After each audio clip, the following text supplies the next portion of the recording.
Anna, but you're still watching the AM show. Now, on Monday, we started a discussion with the Food and Drugs Authority about what we should look out for while shopping for this Yuletide. I mean, when it comes to food, drinks, medication, household chemicals, as well as cosmetics. And I had with me in the studio the Public Relations Officer of the Food and Drugs Authority, Mr. James Latte. Luckily for me, he has rejoined me this morning. Mr. James, good morning. Thank you. Good morning. Okay, and you're welcome once again. Last Monday, we had a discussion about what exactly we should look out for when we're shopping for this Christmas and beyond even. So let's just do a quick recap of what we spoke about on Monday concerning the tins, the bottles, and all of that. Okay. Yeah, thank you so much. And let me say good morning to viewers. Sure. Yes, last Monday we were talking about things that consumers want to look out for when they are buying products. And we spoke about the fact that if, for instance, you buy especially a canned product and you notice that there's rusting at the mouth or any part of it, there's every possibility that it has extended into the can. And that could create a problem. And I see exhibits here on the table. Yes, exactly. So I'm sure our cameraman will zoom in. I don't know which of the cameras. Okay, so you show it to the camera so that they'll know exactly what it is about. Okay. So if there's a rusting here, it's possible it's gone in. And when it happens that way, it will get the product contaminated. Okay. Can I just have a look at it? So here is what you have. With this is what? Rusting. Tomato paste. So this is it. So you can see the rust all around it. There's some on the top. There's some also on the bottom. And then the sides. I think all the non-painted sides or unpainted sides actually have the rust, and of course there's some also on the side. So this is what you asked us to guard against. Okay, so in a situation like this, what does it mean? No, it means that the product is not wholesome, so you don't have to patronize it. Good. And then you also spoke about some bloated substances. Yes. You know, if you want this, you may think that is something that is put in a deep freezer and it has expanded, but that's not it. If it's wrongly stored and there are microbial activities that take place, this is what happens. And that tells you plainly that the product has been contaminated. It's not wholesome. So there are germs. So once, they are bloating, you don't have to patronize it. Okay. And let me just give a caution. We are using these as samples, and we are not saying that the product, the brand is bad, please. They are just samples. Exactly. Yeah. Okay, so this is what you were talking about. So you see, this is the can itself or the tin itself, and then look at the surface of it. It's bloated. It's also bloated from beneath. Okay, so this is it. So this is it. Yeah. The bloating. I see there's another one that has also bloated. Yes. And this one, no, it's also bloated. Okay, let me see. Does this have the manufacturer's name? It does. Okay, I think it does. Yes. Okay, so another form of the bloating also is here. Like you were saying, you might think that this is just coming out of the deep freezer because it's been frozen. No, it hasn't been frozen. This is actually how it came. All right. Okay. So, and then I see something else on the table. Yes, with this Exeter, I just want to give one or two explanations. About some months ago, we issued a press statement. You know that Exeter. You see, a lot of people are trying to fake Exeter. What some people do is that when you pick the Exeter and you remove the label, you see another label in it telling you that it's not the Exeter, but they have tried to use Exeter label to cover it. You know, this is what some people do. Unfortunately, I couldn't get that sample when I was coming here. But what is happening is that Exeter, you know, they now use what we call lithograph. That is the label. Label is not paper, but it's imprinted on the can itself. Okay. So it cannot be removed. Okay. And secondly, it no more comes from Brazil, but comes from Argentina. Okay. So when you see any Exeter on the market coming from Brazil, it is not original. It's been faked. The original one comes from Argentina. And I'm not promoting Exeter, but we are doing this because we had a big challenge dealing with this issue. That's why we have to take advantage and re-echo this. I see. Okay, this is Exeter, and I see another Exeter, but the labels are very different. Yes. One is like paper. You know, you can remove it. You can remove it, yes. I see that it's been removed from this. Yes, you can remove one. Okay, so this is the paper. Yes. It's been removed. Yes. Okay, but once you can remove it, mean that it is not original. This one, no, this is metallic. This is metallic. Yes, so it has been tin. embossed on the can itself. Okay, okay. You understand? Okay. And that is the original. Okay. And even if you see this way, and you see it coming from Brazil, it means that it is not the original. The original one comes from Argentina. But look at it very well. I see oil seeping through some part of it. Yes. You know, when you buy a product oil seeping and there's leakage and things, please, you don't have to patronize it. Okay. Yeah, it's not advisable. Okay. To create a so this is what we've been speaking about since one day. So over to you. You go to the market for Christmas shopping. You need to advise yourself and be very, very cautious. And I remember we also spoke about the fact that products on the market should be in English. Yes. Even yes, if yes, the label yes, is in another language, the English translation must be there. Yes. Yes. So when you buy it and you notice that it is purely a foreign language, there's no English on it, please don't patronize it. Because you don't understand. You don't understand what you're if buying. you're buying, you're eating, you're consuming something, All right. So these are a few of the things that we spoke about on Monday. Now, on Monday, we spoke about medication. Yes. And then I think we didn't really end on medication. So we start from where we left off and then continue with cosmetics. Again, what should you look out for if you're buying medication?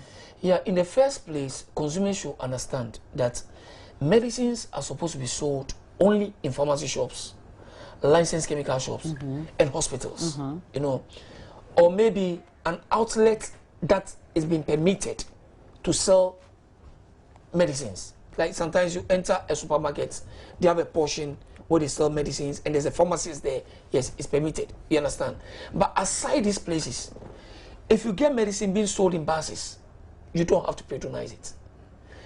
You see people with rubber bags with a lot of medicines in them. No, it's not advisable. And those that carry them on their heads? You don't have to patronize them. So these are some of the things consumers should know. And we are also saying that as a consumer, if for instance you use a particular product, let's say medicine, and the medicine appears in a particular color, that's what you know the medicine to be. And now you go for instance, paracetamol appears in white. White. And you go and now becoming maybe off-white, cream, and no. If even the odor, the scent has changed, do not patronize it. Once there's a change from what you used to patronize, once you notice that, it's not advisable. And once it hasn't been advertised. Once the change hasn't been advertised. Yes, because the point is that if there's a change, it's come for approval of the Drugs Authority. It will be made known to the public. But once that has all been done, it's not advisable you patronize the product if you see any change in the product. Yeah. So basically, that's also for medication. Yes. Now, one area that we didn't speak about was household chemicals. I mean, when you talk about household chemicals, what are we talking about? We are talking about things like, let's say, Dettol. You understand? The antiseptics. Antiseptics and things. They can all be regarded as household chemicals. And these things called septonics, those the septonic, the ones you use to drain your sinks and all of that, are they all part of it? Yes, they are all part of it. Okay, so what do you also look out for in buying those things? Again, you look at the expiry dates, the manufacturer's name and address, and those things, And most of the time, we don't have much problem when it comes to those things. I'm not saying that people don't fake it, people do, But where the issue comes in is mostly cosmetics, medicines, and food.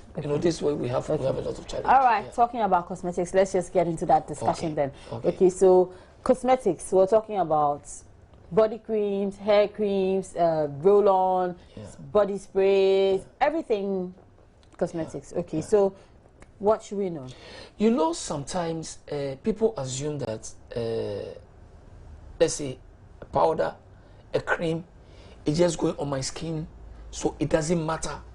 It's not going inside. But you can use a cream that if the cream is no good, or there's a problem with the cream or something of that nature, continuous use can give you skin cancer. All this happens. You understand? So it is very important that consumers should watch out these things. And again, you don't just get up and buy cosmetics anywhere at all. Buy from a recognized place.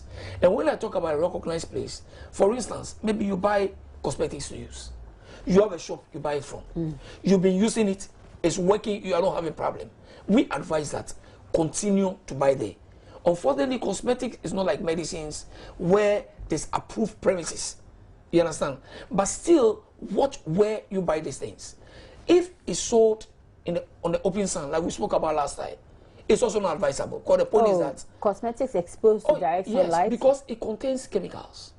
You understand? And the effect of the sun will affect the chemical. So it will not be that potent as how it's been made originally. So you use it and not get the outcome that you're expecting. Aside that, because it's chemical, the heat can cause some maybe chemical reaction or things to go on in the product. So when it's exposed like this, it may create a problem for you, the user. I see. So it's good you buy these things from recognized shops. You understand? Shops that you can trust. Again, cosmetic, look at the expiry dates and things. A lot of them don't have expiry dates. You know, let me mention this. I think last 2 weeks we issued a press statement on a product called Buy Oil. Buy Oil. This Buy Oil is used for scars, aging skin, and those things that people really recommend. You know, and what we noticed was that they brought in new ones onto the market that are not the original. Unfortunately, I forgot to bring a sample. When you watch the two, it will be difficult for you as a consumer to tell the difference between the two. You understand? But the point is that one, that's the fake one, has not got an expiry date, but the original one has. Secondly, with the fake one, you realize that the manufacturers, there's a label information is only in English. That's the fake one. But with the original one, it has English, it has French, it has Portuguese. That's the original one. And again, with the fake one, we realize that the manufacturer's name and address is written as in a postal address. So you see the PO box. Okay. But with the original one, you see it as the location address. So it tells you that it's from South Africa. This where it's located in South Africa. Okay. With the original one. And one other thing is that the original one has NAFDAC, that Nigeria Food and Drugs Administration, the registration number on it. But with the fake one, there's nothing like that. You know, and you see these things. I always say that shop owners sometimes have to be held responsible for some of these issues. Why? Because the point is this: as a shop owner, you know that this product is being imported by this particular importer. If you want it, go to the importer or go to somebody who distributes for the importer. When you buy from peddlers, because you'll be there, somebody will come with a rubber bag, maybe it's been sold for 10 cedis. So I'll give it to you at 5 cedis. 5 cedis, exactly. And because of the price, you stock it. So what we are intending to do now is that when FDA, we see that you, a shop owner, you stock a fake product, we'll name and shame, and we may hand you over to be prosecuted. Because if we leave things like this, people will try to get money at the expense of consumers. Just a minute. Let me announce that you can join us on phone in a bit. The phone lines, the phone numbers actually will be displayed on your screen. So if you have any questions or suggestions, views about this particular subject, you can call us and then we'll be glad to listen to you. Mr. Latte, let's go on. Yes, you know, so we advise shop owners that just watch where you stock product. Let me give you something, but it has to do with medicine. Okay. But let me narrate it a bit. I remember about 3 years ago, a doctor brought a complaint to FDA. He was using this medicine, augmentin, which is a strong antibiotic, to treat his patients. For over a month, the patient was not responding. So he brought a sample to us. When it was tested, we noticed that it contains purely starch. There is no active ingredient at all in the product. Oh, no active ingredient in the product. Now we decided to investigate. So we asked the doctor where he had it. He had it from a pharmacy shop. We invited the owner of the pharmacy shop. He had it supplied to him by a Nigerian. So what we did was that we arranged with the police. We feigned interest that wanted the product. The gentleman was ready to supply. When he came, he was arrested. Unfortunately for us, when he was taken to court, he was granted bail, a jump bail, and never been seen again. You know, so these are some of the things. If shop owners are alert to know where they buy their products from, they are saving the consumer. But the moment you follow money in the sense that you want to enrich yourself, and you buy a product from a cheap place, or you're going to make more money on it, you are affecting the consumer. Randy from Adenta, you're my first caller. Good morning to you. Yeah. Hi, Randy. Yeah, and good morning to Mr. Alate too in the studio. Okay. Yeah, I think the FDA, they are doing a lot of work. But like he's saying, in fact, they should carry this campaign to the shop owners and those distributing the product. Because it is from there that all these products are able to get onto the market. So if they're able to target all these shop owners and then all these unscrupulous people, then they will be able to reduce the number of fake products on the market. So they should carry that fight with them, especially. I think we should start suing those shop owners and other things for some of these things that will come out of it. It will deter other people from going on that direction. Okay. Thank you very much. Randy, thank you very much and have a nice day too. Yeah. Okay. Yeah. So good suggestion. Yeah. Okay, so you're telling us. So you feigned interest and then the guy came, he was taken to court and granted bail, he jumped bail, and that was it. That was it. That was it. These are all the challenges that we have. And now I'm thinking that, shop owners, like I indicated, will have to be very alert. You have to be very alert because a lot of investigations we made, sometimes the people that supply the shop owners, they cannot even trace them. They don't. Nana Kwame, good morning. Good morning. Nana Kwame, where are you calling us from? I'm calling from Ekrapi Plastic. Okay, let's hear you.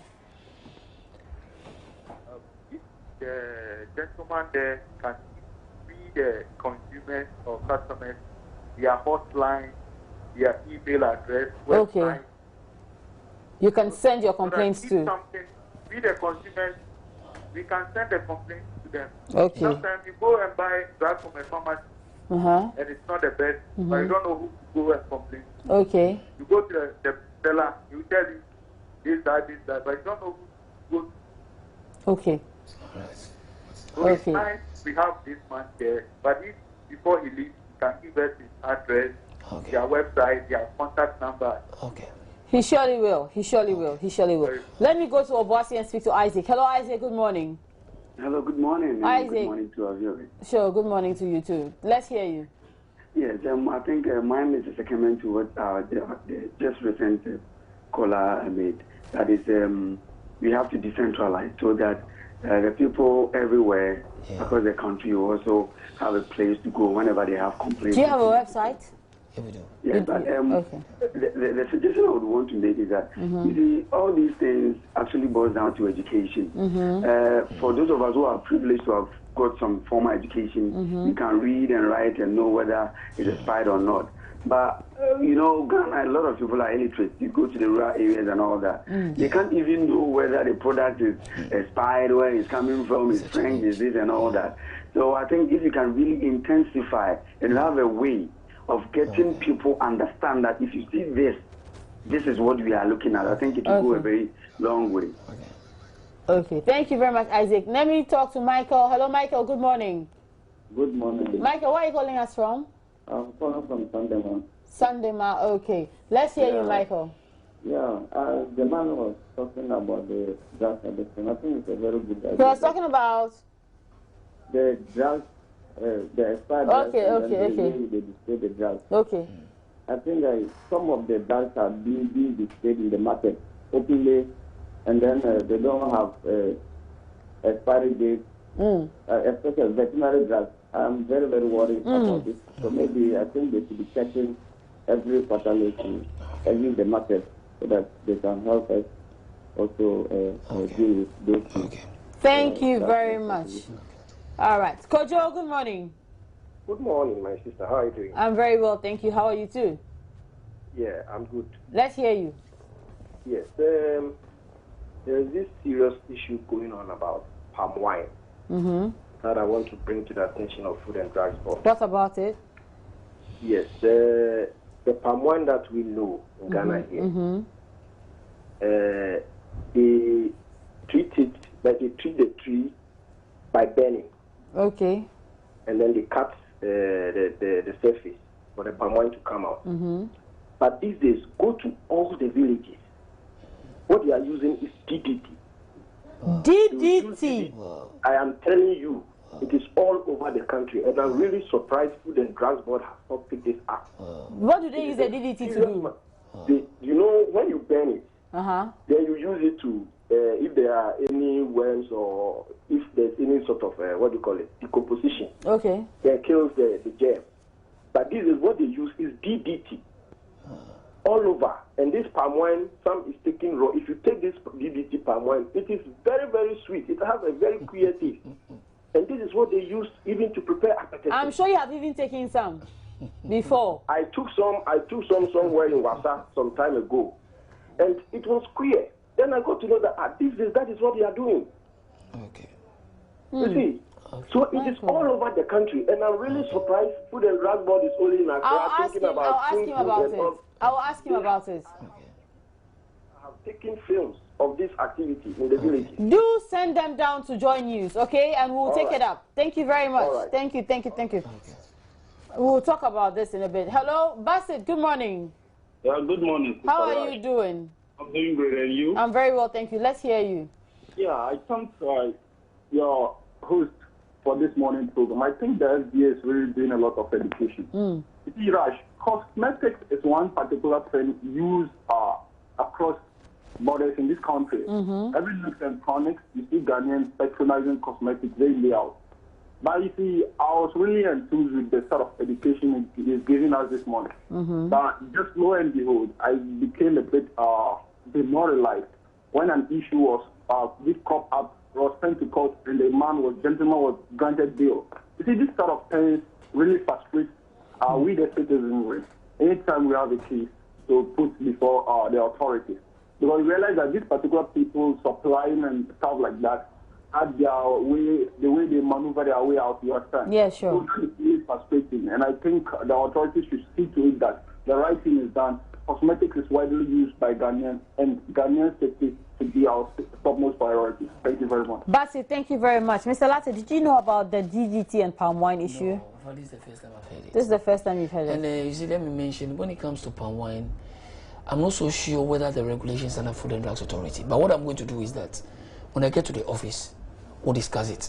But because what we say we do is that we regulate processed, processed and packaged products. You understand? So if, for instance, the palm wine has been bottled and then brought for registration, that then one it comes is under your jurisdiction. But still, I know when I mention it in the office, we'll pick it up. Okay. Maybe with the right authority, and we'll see what we'll do about it. So, I mean, in this particular case, it's under whose jurisdiction? Under the Standards Authority? Or? No, we may have to look at, I don't know whether Ministry of Agric, FDA, and then maybe the municipal assemblies. We'll talk about it. Don't worry. What I'm going to do is very dangerous. Wow. I'm surprised to hear this. Wow. It's very dangerous, but trust me, we'll pick it up. I'll raise it in the office and we'll talk to the right authorities and we'll see what we'll do about it. Now let's go back to our cosmetic issue. Like I was saying, a lot of the cosmetics don't come with expiry dates, and then you've elaborated on that a lot more. But I mean, apart from those ones, what else should we look out for? You know, like we saw with these two tins of Exeter, one has a faded color, the other one has quite a clear color, and all of that. I mean, is there any such thing with the cosmetics? See, with cosmetics, its regulation is, I don't know how to put it. You see, when you pick medicine, for instance, because of the strict regulation on medicine, since long, it's been quite, I won't use the word easy, but regulating is not so much of a problem. Okay. But when it comes to cosmetics, people can go to the neighboring country and then just stock their things with a quantity placed on the market. This is a challenge that we are having. When you get to the port, we check this things once they pass through the port. But when they pass through some of these porous borders, it creates a problem. And again, I want to use this to tell you an experience we had just about, I think it's about some 4 years back. You know these sex-enhancing medicines on the market with those pornographic pictures and things? Yes. When these products started coming onto the market, I'm just using for you to understand the challenge that we have. when these products started coming onto the market, we were alarmed. So we laid surveillance at the port. We did everything. So the products were coming. We couldn't find how they were coming to the country. So we issued a press statement. And then a gentleman walked into my office and he told me that he's working with a company that produces mattress at Kaswa, a Chinese company. And now what they do is that when they are bringing in the mattress raw materials, they put in these aphrodisiacs. Now, you just imagine if officers at the port, both SEPs, FDA officers, immigration, and they see mattress raw materials passing, there's no way they can imagine that. But then it means that our security too is porous. Nana Kwame from Kaswa, good morning. Good morning. How Hi, are you doing? I'm very well, thank you. Let's hear you. Okay, we must commend you for the good job you are doing for Ghana. I once had a problem. I went to one of those supermarkets, bought a drink, and when I went home, I realized the date was expired about 2 months ago. Okay. So I had to go back. I didn't ask them anything and check on the shelf. Then I realized all those products were expired. And I was actually restless, helpless. So I asked them and they were making excuses, blah, blah, blah, blah. I want to know, in various districts and regions, do we have where we can actually go to make our complaints, or like if something like this happens, how do we go about it? Because some people are really stocking expired goods and unknowingly people are taking it. So where do we go? I want him to tell us. Mr. Latte will tell us that in just a little bit. Okay, so let's go back to the aphrodisiacs. I mean, like I was saying, our security at the border posts are just so porous. No, you see, do you think can a Ghanaian take raw materials from here, no, you see, export them to China and put things inside them without getting noticed? I get your Can you point do very the same thing from Ghana to America, from Ghana to Britain and all of that? Can you do that? Baba, I get your point very well, but let me explain something to you. You look at the congestion we have at the port. This is where we get a lot of money from as a nation. If things come in and they are in boxes, we have machines there, scanners. The scanners that are there, they scan the products that is homogeneously, in the sense that if it's medicines, it indicates that it's medicine that is coming. It will not tell you that medicine A or medicine B. But Why it gives, not? oh, that's how the scanner is. That's the scanner that we have. That's the information What we it gives have. out. Yes, but we can actually get enhanced ones that can give us... I don't know much about it. But what we operate here, that's what I know. Dom, good morning. Fine morning. Yeah, my final caller. Let's hear you. All right. Should I get to a shop and I find out that there are expiring goods being sold, and as an educated person I've realized it and I live it, what is the safety of the rest of the public which might not be aware? Number two, how do we dispose of our expiring goods from our store? I once saw the place closer to Nkoko, goods displaced into the bush, disposed of into the bush, and then lo and behold, it was done in the night. Lo and behold, people around the villages came to pack them back to their homes. So how do we dispose of those things? Thank you very much. Thank you very much. Yeah. So these are questions for you to answer. So should we finish with the other one we're talking about? Or okay, let's finish with what we're talking about. And what I'm saying is that you wouldn't expect that at the port every single box should be opened and inspected. It's going to create a lot. Already we have been congested, and if that is done, it's going to create a whole lot of problem. But that is why you see, if for instance the thing has been able to escape to, I'm not saying that there's an excuse for that, but if it's Thank you, because I was going to tell you that there's absolutely no excuse. If it's escaped the port and entered onto the market, you, the shop owner that is going to buy it, you also have a role to play. So if you also do your right work, you may help. FDA also have a responsibility to go around into shops to ensure that the things that are wholesome. So you see, it's a collective responsibility. And I think every one of us have to play a role. I think our security personnel at our border posts should be more up and doing, because I think they're taking things for granted for far too long. Yes. Because we need to be vigilant. We really need our vigilance in this country. Trust me, is not the best. It's not the best. I mean, you cannot go to the US and do this. You can go. Look, they will protect their citizenry, but citizenry protection here in Ghana is another matter. I'm not trying to justify this, but see, when it comes to fake counterfeit products and things is a global problem. I remember I went for a program in the US with a colleague, and they brought us samples of cosmetics that entered their country that they didn't want in the US. So it's a challenge. But what I'm saying is that every one of us will have to play a role in combating this. Okay. And I believe we can. Sure. You understand? I believe we can. All right. Now coming to the issue of questions, yes. When you enter a shop, the caller that called on this. When you enter a shop, it's your responsibility as a consumer. The first thing you look at is the expiry date. And sometimes people say that when a product expires, it has a grace period. Really? Please. It is not true. That's very interesting. Oh, that's what people say. But it is not true. Once it has expired, it has expired. What the manufacturer is telling you is that he cannot guarantee the safety of the product after that date. So when you take it, it's your problem. It is your problem, exactly. It cannot be held responsible. If you give it back and they say they are not collecting, then you have a fight to fight. But if you decide to consume it, then you are bringing a problem to your own self. You know? And then he also asked how to dispose of expired. Yes, you don't have to. As a shop owner, when your products get expired, what you do is that you inform the Food and Drugs Authority, at least in the law. We will supervise the destruction. Because every product in the week has to be destroyed. You cannot just destroy any product in here. You know, we supervise the destruction. So this is very important. And one advantage is that if the products expire and we destroy it, like we supervise the destruction, we'll give you a certificate that can even help you to get a tax rebate. Okay. You understand? Okay. Well, I mean, we do that for a lot of people. Okay. So once we give you a certificate, you take it, the quantities, everything is there. So you are considered when you are being taxed. Okay. All these things. All right. A lot of people are asking how they can reach the Food and Drugs Authority. If you have a website, you have a phone number. Yes.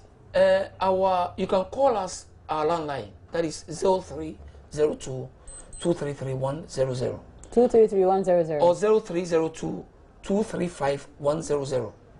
Or else you can get us through my line. That is 0244 337235. We have a website www.fdaghana.gov.gh. When you get there, you get a whole lot of information there. Again, you know. the website address again. www.fdaghana.gov.gh. Yeah. Okay. All right. So those are but the numbers again: 0302 233 100 or 235 233 200 or 235 100. Okay. So those are the numbers for you. So get in touch with the FDA if you have any idea of any goods, whatever consumables you have that are expired or that are not in good shape. Remember that when you see anything like this, it is a no-go for you. If you see anything like this, it's a no-go for you. And then we also have the rusted surfaces. You know, also not good for you, no-go area for you. Mr. James Latte, thanks very much. I'm sure that with all of this information, we'll do our best to have an incident-free Xmas. I mean, incident-free, talking about problems with consumables. Okay. So for you out there who've been watching, thanks very much for your company. It's always fun having you around watching. My name is Baba Tando. I've been doing the show with Roland Walker. Thanks to the cameraman, to the soundman, to the lighting guys, to the producers, to the directors, to the graphics coordinators, to every one of you, engineering support, everybody. Thanks very much. Same time tomorrow, we're here with another edition of the AM show. Until then, hasta la vista.